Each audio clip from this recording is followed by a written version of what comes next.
سڵاوتان لێبێ و ئەم کاتتان باش. پرۆگرامی دووەمی تایبەتی پیشەسازی لە بەرنامەی بنکۆڵ بەردەوامە بێ.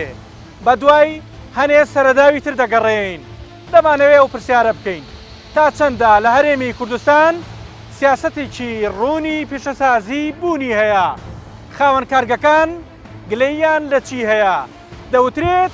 ئابوو حکوومەت وەکو باوچێک لە کەرتی گشتی و تایبەتیشی بڕوانیایە. ئێمە ئێستا لە یەکێک لە کارگەکانی بەرهەمێنانی شیشین. ئەم کارگەیە ڕۆژانە توانای هەیە 2000 تەن شیش بەرهەم بهێنێ تەنها لە یەک هێڵیدا. هێڵی دووەمی کار ناکا. ئەمەوێت لە خاوەنەکەشی بپرسم بۆ ناتوانێت هێڵی دووەمی خۆی بەگەڕ بخا لەگەڵ کۆمەڵێک بابەتی دیکە لە بەرنامەی دووەمی تایبەتی پیشەسازی لە بنکۆڵدا لەگەڵمان بن.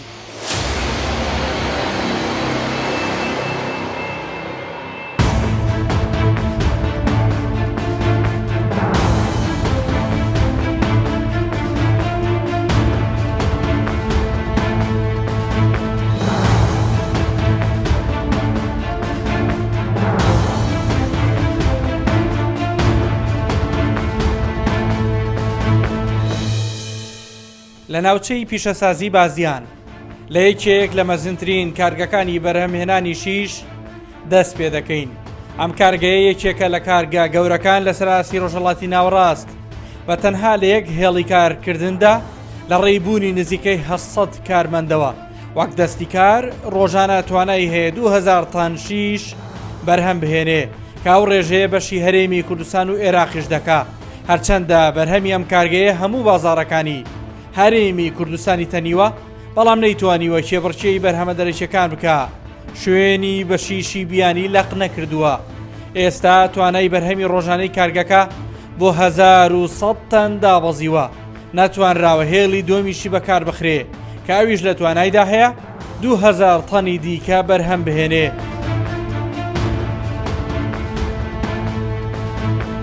ئێمە دەتوانین زۆر بە ئاسانی ڕکابەری بەرهەمی دەرەوە بکەین، بەڵام هەندێک دەوڵەتی جیران هەیە کولفەیان زۆر لە مەهەزانترا، قازتەن بە تەنیای وڵاتێکی ئێران. کولفەی سوتەمەنی زۆر هەرزانە، کولفەی کارەبای پێنجەکی مەیە، دەستی کاری زۆر هەرزانترا. وەکو برێ عەدالەت نییە لە کولفە. لۆیە چۆن عەدالەت نییە؟ یعنی برێن لەوێ کارەبا لەکردن بە 100 دینارە لە 20 دینار بۆ 100 دینار لەوێ کیلۆوات ناگاتە 20 دینار. بۆچی لە 100 تا 500 کارەبا زیادی کرد لەسەر؟ ئەمە سیاسەتی حکوومەتە على ئەساس کولفەی کارەبا زۆرە لە سەریان. لە هەمان کاتدا سوتەمەنی لە ئێران ڕوبعی قیمەتی مەیە، دەستی کار ڕوبعی قیمەتی وڵاتی مەیە. هەموو دنیا دەزانی دوێن عوملەکەشیان زۆر دابەزیە و بینەی لە 3000 تومەنی دۆلار ئێستا بوویتە 14000 تومەن. کولفەی مەواد لەوان هەرزانە وڵاتی ناتوانین بربەرەکانی نرخی کاڵای ئێرانی بکەین. بەڕاستی ناتوانین. هێڵی یەکەمتان لە کارە ڕۆژانە 2000 تەن شیش بەرهەمهێنن، بۆ هێڵی دوم کار ناکە کە ئەویش توانای 2000 تەنی هەیە ڕۆژانە. هێڵی دومیش لە مەرحەلەی تێستینگە لەوانێ دوو مانجی ترتەواو بی، هێڵی دومیش دەتوانین بێژ بێخین. بەس بەڕاست پێورم گیر و گرفتی کارەبامان هەیە، ئەو کارەبایمان پێ دەدرێت بەشی یعنی بە 24 ساعتی نامان دەنێ، شەفتێکمان دەدەنێ. بەرهەمی شیشیەوە ئەچێتە کوێ بێجگە لە بازاری کوردستان؟ بەرهەمیم شیشی کارگەکەمان نزیکەی 130 هەتا 40 لە بۆ بەشی کوردستان، ینی بەشی شارەکانی هەولێر و سلێمانی و کەرکووک و مووسڵ و دهۆکە 160 زیاتر دەچیل و بەغدا و لە شارەکانی جنوب. ئەی بۆ دەرەوەی عێراق نانێرن؟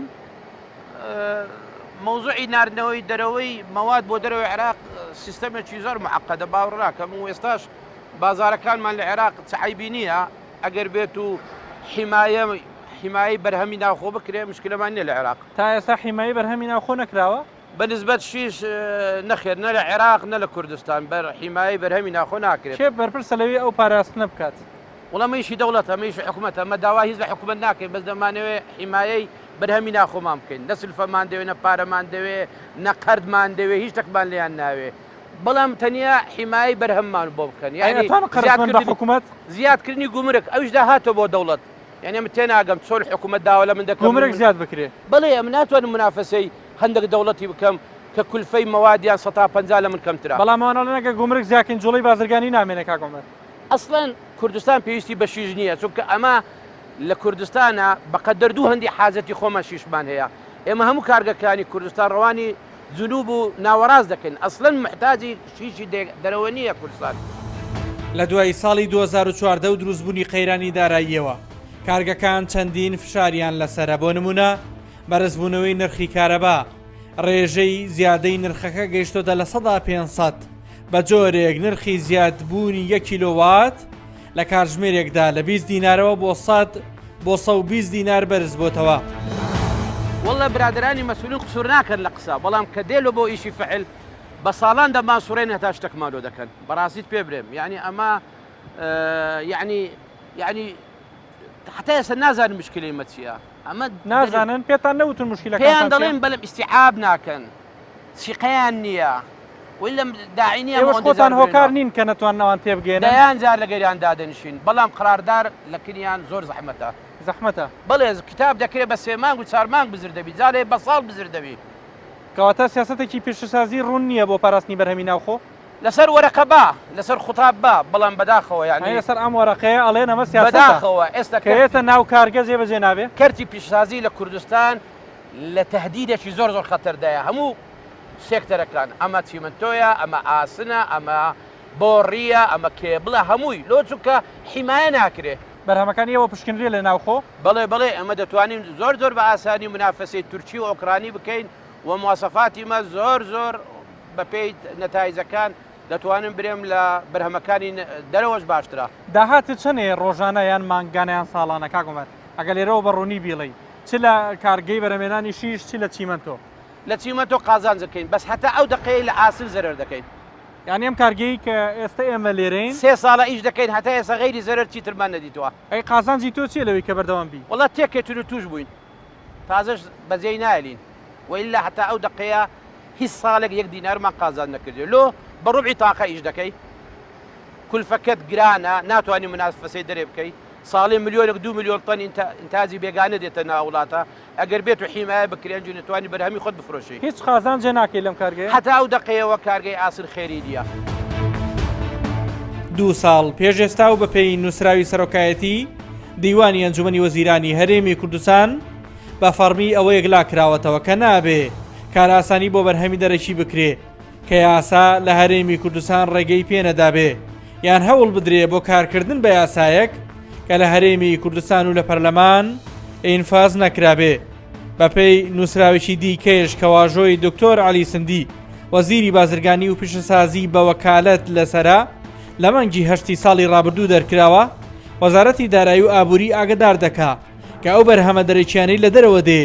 لە ناو خۆشدا بوونی هەیە ڕسوماتی گومرگیان یەکسان دەکرێ بۆ ئەوەی بەرهەمی ناوخۆ بپارێزرێ. بەڵام تیمی بەرنامی بنکۆڵ ئەوەی زانیوە تا ئێستا کار بەو نووسراوە فەرمیانەی سەرەوە ناکرێ و ڕسوماتی گومرگیەکان یەکسان نەکراوەتەوە. لە شاری سلێمانی بەڕێوەم بۆ ئەوەی لەبارەی کارگەکانی هەرێمەوە هەندێک زانیاری وردم لەم پیاوە دەست بکەوێ کە سەرۆکی گشتی یەکێتی هاوردە و ناردنکارانە. ئامارەکانی ئەوان دەڵێ لە پارێزگای هەولێر لە کۆی 3077 کارگە ئێستا تەنها 1951 کارگە لە کاردان، 1126 کارگەی دیکە لە کارکەوتون. لە پارێزگای سلێمانی لە کۆی 1673 کارگە ئێستا تەنها 715 کارگە ڕۆژانە بەرهەمیان هەیە، 958 کارگەی دیکەش لە کارکەوتون و کار ناکەن. لە پارێزگای دووهۆک لە کۆی 567 کارگە ڕۆژانە تەنها 309 کارگە بەرهەمیان هەیە، 258 کارگەی دیکەشیان لە کارکردن وەستاون. یەبێ حکوومەتی هەرێمی کوردستان زیاتر بیر لەوە بکاتەوە بۆ ئەوی کارخانەکان زیاتر کار بکەن و بەرهەمی خۆماڵی خۆمانەوە بەرهەم بێنن، نرخی کارەبا بە شێوەیەک بەرزە کە ناتوانن ئەوان بەو شێوەی کە ئەیانەوێ بەرهەم بهێنن یاسایەک لە پەرلەمان دەرچێ بۆ ئەوەی کەوا حیمایە لە بەرهەمی خۆماڵی خۆمان بکرێ و ئەو کاڵانەی کە دێتە ناوەوە بابێتە ناوە، بەڵام گومرگێکی زۆری لێ بسەندرێ بۆی منافەسەی بەرهەمی خۆماڵی خۆمان نەکە و ئێمە بتوانین منافەسەی بکەین و بتوانین ئێمە بەرهەمەکانمان نرخەکەی کەمتر بێت لەو بەرهەمانی کە لە دەرەوەی وڵات دێتە ناو. کابینەی نوێی حکوومەتی هەرێمی کوردستان کابێتە کابینی ژمارە 9 چۆن چارەسەر بۆ کێشە و گیرروگرفتەکانی بەردەم کەرتی پێشەسازی لە هەرێمی کوردستان بدۆزێتەوە تا ئەوەی هەرێمی کوردستان لە بەکاربەرەوە بگۆڕین بۆ بەرهەمهێن هەبڕاستی ئەنی هیوایەکەیە لەو بارەیەوە ئەگەر کابینەی تازە بیرێک نەکاتەوە و هەوڵ نەدا بە شێوەیەکی ڕاستەوخۆ لەگەڵ کارخانەکانە نێتە سەرخەت ئەوە بێگومان ئەو کارخانانەش کە هەن ئێستا لەگەڕ ئەکەون بەڵام ئەگەر هات و بیر بکاتەوە کابینەی تازە لەگەڵ کارخانەکان و لەگەڵ شارەزایانی ئەوەی کە ئەتوانن بەرەو پێشەوەی بەرن کارخانەکان ئەتوان لەگەڵیان دابنیشن و ئەو گیر و گرفتانی کە هەیە چارەسەر بکرێ ئەکید کوردستان وەکو وڵاتانی تورکیا و ئێران ئەبێ بە وڵاتێکی وەبەرهێنەر و وەسەرکەوتوو لە هەموو کارەکانی ئابووریدا. ژوورەکانی بازرگانی و پیشەسازی هەرێم بەپی یاسا دەبێ نەخشەڕێگای ئابووریانەی حکوومەت دیاری بکەن و پێشنیازی پێ بدەن بەڵام چەند ساڵێکە هیچ هەڵبژاردنێک بۆ نوێبوونەوەی سەرۆک و ئەندامانی ژوورە بازرگانیەکانی هەرێمی کوردستان ئەنجام نەدراوە. ئەم پیاوە 8 ساڵە لە پۆستەکەی خۆیدایە ڕەخنەی ئەویان لێ دەگیرێ ئەوان ناتوانن خۆیان نوێ بکەنەوە چۆن دەتوانن پێشنیازی نوێیان هەبێ بەڵام وا دیارە بە نووسرا و بە ئێمە دەڵێ لە ماوەی ڕابردوو چیان بۆ خزمەتی ئەو کارتە کردووە. ئەوان دەڵێن هاوکاری بەڕێوەبەرێتی پیشەسازی سلێمانی بوون وەک بەرهەمهێنەری ڕووپێوێکی سەرتاسەری کارگەکانی سنووری پارێزگای سلێمانی کە لە ساڵی 2007 ئامادەیان کردووە ئەگەر حکوومەت کاری لەسەر بکە بارچاو ڕۆشنی تەواوی تێدایە. لەو کارگانەی کە لە کوردی لە شاری سلێمانیا هەیە لە سا 69 کارگەکانمان داخراوە لە سا 31مان لە کاردایە کە ئەمە شێکی 69 داخراوە بڵێ سنووری پارێزگای سلێمانی داخراوە نەماون لە سا 31 ماوەتەوە کە ئیسا کارەکان تەمان بەترسیدارە چۆن بەترسیدارن ئێمە بە ئەحسایی و بە کاملی دامان بە حکوومەت کارگە بە کارگە گەڕاوی تا مەسحی ئەوانەمان هەموو وەرگتووە توانیمان ئەم راپۆرتە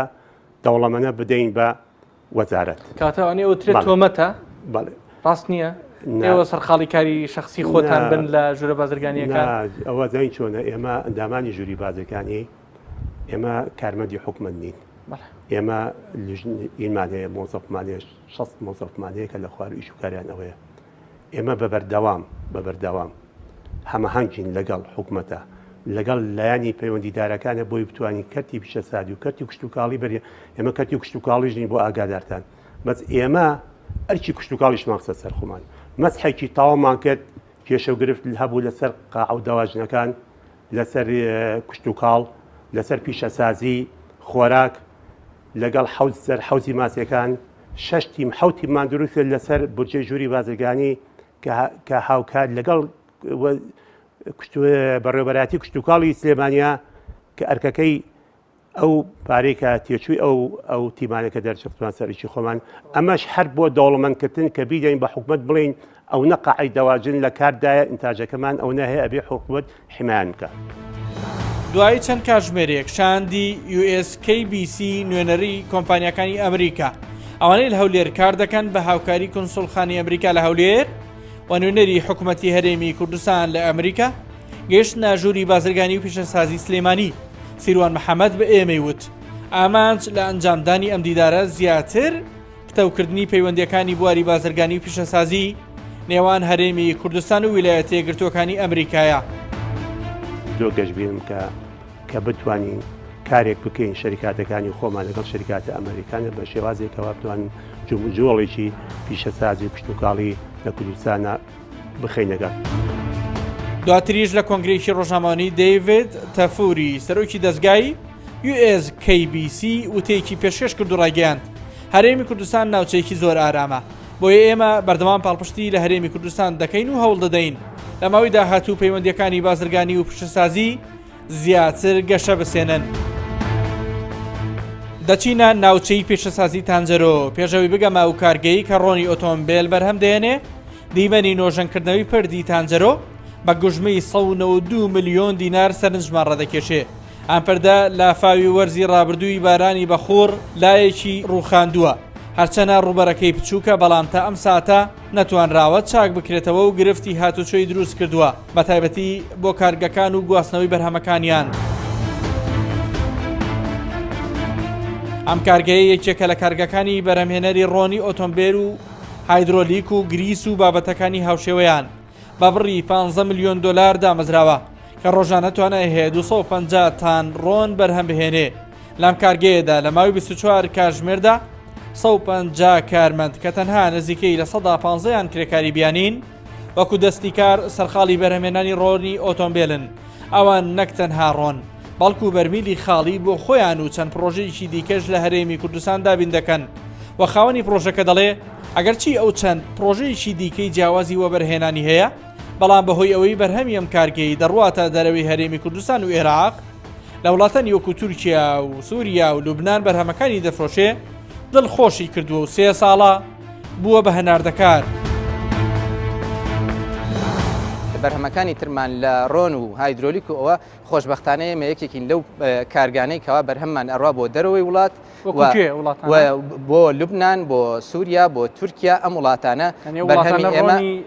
ڕۆنی کە دروستەکرێت بەکاریهێنن بە خۆشحاڵیەوە بەڵێت ئەم بەرهەمەی ئێمە لە ڕێگەی دەواازی برایم خەلیلەوە هەناردەمان هەیە و بەردەوامیشین لە هەناردەکردنی ئەمە پاڵاوگەیەکە کە لە شەرقی ئەوسەد پێشکەوتوترین پاڵاوگەی ڕۆنە نێریمان بەرێ لەسەری لە ئەم پاڵاوگەیە سیستەمێکی کۆنتنیۆسە ینی بەردەوامە بە شێوەی چین فلیم ڕۆن ئەپاڵەوێت کە لە شەرقی ئەوسەدا لە 3 وڵات هەیە و زۆر ڕەچاوی ژینگەی تیا کراوە. شتێکم بۆ ڕوون بێتەوە هێشتا مادە خامەکان بۆ دامەزراندنی پرۆژەیەک هەر لە دەرەوەیت لە ناوخۆ ناتوانین پلێتە دروست بکەین. هەندێک لەو موادانە پێویستی بە کارگەی کارخانەی زۆر گەورە هەیە بۆیە تا ئێستا لە عێراقدا ئەو جۆرە کارگانە نەکەوتونەتە سەر ئەوەی بتوانن موادە خامەکەی لە ناوخۆ بەرهەم بهێنرێت. زۆر باشە چەندێک ئەخەنە بازاڕەوە تا ڕۆژانە چەند گاڵۆن چەند بەرمیل ڕۆن و زۆرەکانی دیکە ئێمە بەدەر لەوەی کە کارگەی بەرمیلەکەمان بەرمیلی خاڵی بۆ کارگەکانی هەموو عێراق دابین دەکات ینی چەندین کارگە هەیە کە لەلای ئێمەوە دابینکردنی بەرمیلی خاڵی و موادەکانی لەلای ئەمەوە دابین دەکرێت. ینی مەرج نییە ڕۆنی تێکەن بەرمیلەکەش بە خاڵی بۆ ئەفرۆشن ئەینێرنە دەرەوە بۆ بە خاڵی ئەینێنێنە دەرەوە و ئەفرۆشێت بۆ شارەکانی تری عێراق بۆ لە بەسڕەوە بیگرە تاوەکو دهۆک بە ئەم بەرهەمانەی ئێمە هەیە و بەردەست دەکەوێت بۆ کارەکانی تر بینێرنە دەرەوەی وڵات ئەوم سەبارەت بە بەرمیلی خاڵەکە نەخێر بەڵام لەبەرەوەی پێویستی ناوخۆ زۆرە بەو بەرمیلە. دەوترێ زۆر بەکەمی لە ناو بازارەکانی هەرێمی کوردستان کەلوپەلی خۆماڵی دەبینرێ دەست بۆ هەر شتێک دەبێت بە زۆری چی نییە یان لە تورکیا و ئێرانەوە هاتووە بزانین بە دروستی ئەوە چۆنە. لە ناو بازاری سەرچناری شاری سلێمانیم لێرە ئەمەوێت چەند دوکاندارێ بەسەر بکەینەوە ئەو بەرهەمانەی ئیفرۆشێن لێرە شمەکی جۆراژۆ دانراوە تا چەندە بەرهەمی کارگا خۆماڵی و ناخۆیەکان یان نەخێر وەگەوترێ زۆربەی لە دەرەوەی وڵاتەوە بۆ ناو هەرێمی کوردستان بۆ ناو شاری سلێمانی دێن لێرە منەمێ چمەلای ئەم دوکاندارە و مەرحەبایەکی بکەین خۆمە مەرحەبات دەبێ ئەحواڵ باشە ئەمێ بپرسن تا چەندە ئەوەی لە دوکانی جەنابتانە هیچی کارگەیەکی کوردیە یان نەخێر هەر هەمووی لە دەرەوە بمانێت ناوەڵا کو هیچی کوردیتیانی هیچ هەتا ئەو خەڵوزانەشەکە لە هیچی کوردستانی چونکە خەڵوز کە لە دار دروستەکەی کوردستان نییە ناوەڵا چونکە مەمنوعیان کرد حکومت خۆی مەمنوعی کردو نا لە خەڵوزی کوردستانی سەوز نابێ بە بڕێ بێگومان نایم ئەوان واڵن بەس مەسەلە ئەوەیە نازان بە بڕۆی تۆ چونکە خۆی ئەو دارەیە کرێ بە خەڵوز خۆداری تەڕ نییە ئەو دارە وشکەکەی سووتێنرێەوە کرێ بە خەڵوز بەس ئەوان ئەڵێەوە مەمنوعە سا 2 ساڵ شێمە خەڵوزی کوردستانشمان نەفرۆش خەڵزەمان بۆیت بەڵامە لە ئۆکرانیا و میسر و هەمووانی لە پشتی جەناب و دەرەکەون هەمووی لە دەروی وڵاتەوە هاتووە تاعاتی بۆ نمونە زۆربەی زۆری سین و ئێرانە سین و ئێرانە تورکی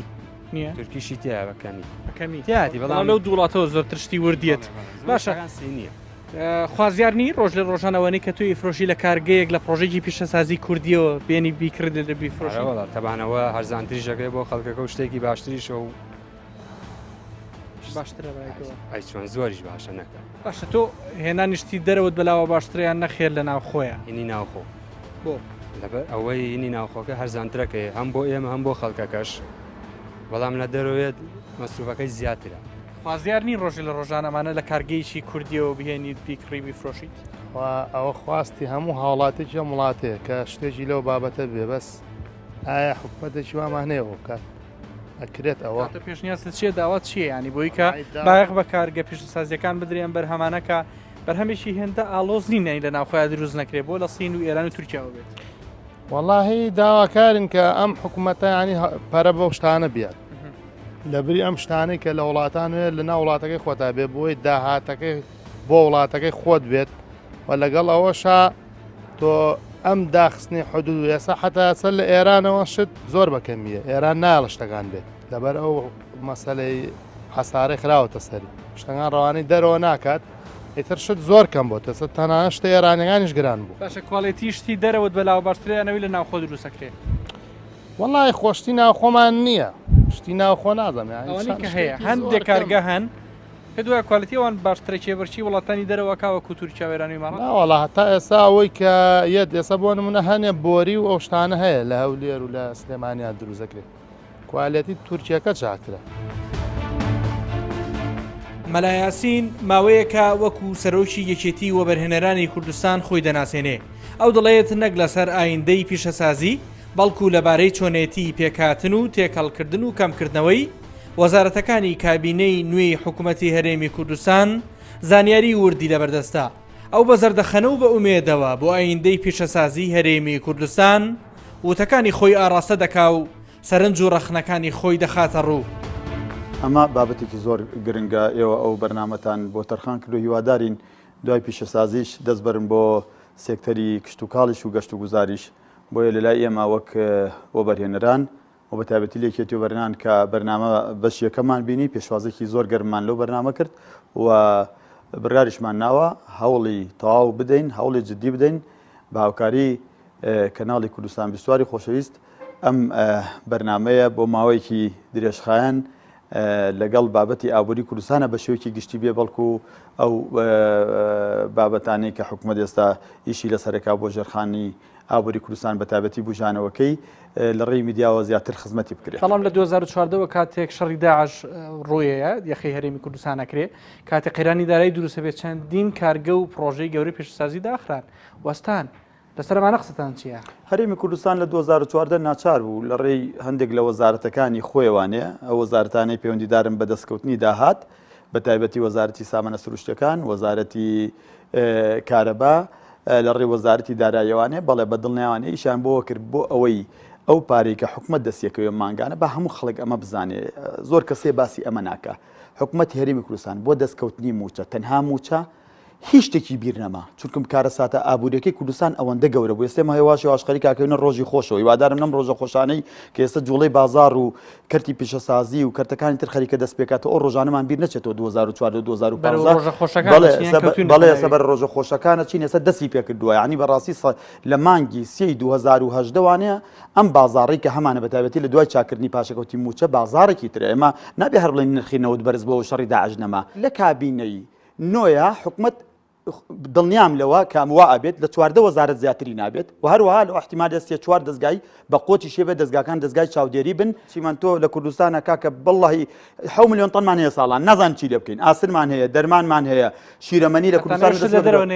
ئەبێ حکوومەت مەمنوعی کە ئێستا فەرمو باشە من تەخەڵسنووریەکان ئەڵێن ناکرێت جوڵە بازرگانەکەش بۆ باشە یەک پرسیارەکە مۆنۆپۆل هەزانی ئێستانە ئەوە غەڵەتە ئەوانەی کە ئەو قسانەکەن با بێن لەگەڵ ئێمە دانیشن بەرژەوەندی خۆیان هەیە کاکە براگیان بەڵێ بە دڵنیایەوانێ بەداخەوانێوان چیان لە 2 دیناری گومرکە نازانن ئەو 2 دینارە تۆ توان چوار لە ناوخۆیان بەڵام داهاتی گومرجێش داهات نییە بەڵام کاکە برای بەڕێزمەتوانی تۆ ئەو داهاتە بێ لە کوردستانە دروستیکەیت بۆ نمونە تەنێکی من تۆ لەوێ تۆ 4 دۆلار گومرکی سەرخەیت بۆ نمونە 4 سەرخەیت 5 سەرخەیت 10 سەرخەیت وەرە لە معمەلەکانی خۆمانی وەرگرەوانێت بەڕاستی لە ژوورە بازرگانیەکانە ئەو کۆمەڵەی کە ساڵانێکی زۆر ئەوانەی کە تۆ زەویژدانیانەی خوانی استیقالیان کرد چوونەتە دەوە بە زەوانەی کە ماون زۆربەی زۆریان ناڵم هەمیان زۆربەی زۆریان بۆ بەرژەوەندی خۆیان و کورە عایلەیان کوڕیان پوریان نەنکیان هەمی ڤیزیان بۆ وەرگرتن و خەریکی ڤیزە و خەریکی سەفەر و سیاحەتن ژووری بازرگانی لە هەموو دنیاە سیاسەتی ئابووری بۆ حکومەت دەستنیشانەکات بەرپرسیارەتیم قسەی هەڵەگرم بەڵێ بەرپرسیارەتیم قسەی هەڵەگرم من هیوادارم دووبارەیە کەمانێ خەڵکانی زۆر باشن ئەم ژوورە بازرگانیانە بە پەلە پەیڕۆ پرۆگرامیان بگۆڕن بەرنامەیان بگۆڕن هەڵبژاردن بکەن چونکەم ئەو بابەتی ئابووریە من هەموو جار ئەچمەوە بۆ ئەم قسە بەهێزبوونی کەرتێکی تایبەتی ئازا کە دوور بێ لە دەستێوەردانی حیزبی ئێمە ڕێکخراوەکانمان ناڵم هەمووی بە حیزبی کراون کاکە براگیان لێرەوە قساکەم ئەمەش بڵاوکەنەوە کوردستان 24 ئێوە کەناڵێکن ئەگەر خۆتان بە بێلایان نەزان ئەمە بڵاوکەنەوە ڕێکخراوەکان ئێمە بە حیزبی کراون بۆی ئیشان پێ ناکرێت ئەو شڵەژاوی و بێسەر و بەرەی لە کوردستان دروست بووە وای لە بێەوە بەرهێنەرێ بێ لەسەر مەسەلەن حسابی کوردستان بێ بۆ بەرهێنەر و دوای چەند ڕۆژێکیش وەک حیزبیە خۆی دەرخا ئەمە هەڵەیەکی زۆر گەورەیە هەڵەیەکی زۆر کوشندەیە ئێمە بینیومانە خەڵک لە حکومەتە هیلاگە بێ دوایی کە تەقاوت بۆچێ کۆمپانیا بۆ خۆی تشکیلەکە بەس نەمبینەوە خاوەن کۆمپانیا لە ناکاو بڕوە بۆی ئەمانە هەڵەیە ئەبێ حکومەت بە سیاسەتی ئابووری کوردستانە تەنها بەو سیاسەتیان نەچێتەوانێ کە پێڵەن پەیڕەوکردنی سیاسەتی ئابووری بەڵکو ئێمە ئەبێ بە شێوەیەکی گشتی زۆر بە جوانی بە پرس و ڕاکردن لەگەڵ خەڵکی شارەزایە لە دەریشەوە ڕاوێژکار بێنین خەڵکانی شارەزا بێنین ئێمە کەرتی تایبەتی حەقیقی هەرێمی کوردستان دروستکەین ئەم قەیرانی داراییە دەری خست بەدایان و بە سەدان کۆمپانیای مەمایەپووز بوون و کوردستانیان بەجێهێشت بەڵام ئەگەرمانەوە کەرتێکی تایبەتی ئازاد دروستکەین ئەبێ پێش هەموو شتێ دەست بەرین بۆ هەندێک یاسا و هەروەها هەندێکیش دەو کۆمپانیانەی کە لە حیزبەکانە ئەمڕۆ ناتوانانی بچی عارەبانەیەک دانەی نۆکاوی لەسەر فرۆشێ بێ بچی لەگەڵ کۆمپانیایکی حیزبان ڕێکەوی ئەبێ ئەوانەش چارەسەرکەین ئەو کاتای مابین بە خاوەنی کەرتی تایبەتێکی ئازاد لە کوردستان. ئێستا ئەوە ڕوون بۆتەوە ئەمڕۆ هەرێمی کوردستان پێویستی بەدانانی یاسای نوێ هەیە کە بە هەماهەنگی لەگەڵ کەرتی تایبەت دابنرێ لەگەڵ بارودۆخی ئێستا بگونجێ هەروەک سەرمایهدار و ئەکادیمیەکانی بوارەکە داوای کاری جدی دەکەن بۆ دروستکردنی هاوبەشێتی ڕاستەقینە لە نێوان کەرتی گشتی و کەرتی تایبەت دەڵێن ئیتر کاتی ئەوە هاتووە پاڵپشتی کەرتی تایبەت بکرێ وەکو هاوبەش نەک وەکو کێبڕچێکار مامەڵی لەگەڵدا بکرێ. ئەوەی لە بەردەستی منە بریتە لە دیاریکردنی کێشە و گیرروگرفتی کارگەکان لە هەرێمی کوردستان کە تیمی بەرنامەی بنکۆڵ بەشێکیانی بەسەر کردەوە و وتەی خاوەنەکانیانی بۆ ئێوە گواستەوە ئەوان دەڵێن دابەزاندنی نرخی سوتەمەنی و کارەبا دەبێتە هاندەریان بۆ ئەوەی کێبڕشەی بەرهەمە دەرەشیەکانیش بکەن تا چیتر لای هاوڵاتی و تاشی کورد ئەو بارە دەرونیە بڕەوێتەوە کە پێیان وایە ئێستاش بەرهەمە دەرەشیەکانی وڵاتانی بیانی لە بەرهەمی ناوخۆ باشترە تا بەرنامەیەکی تر لە خۆشییا بن خواتان لەگەڵ.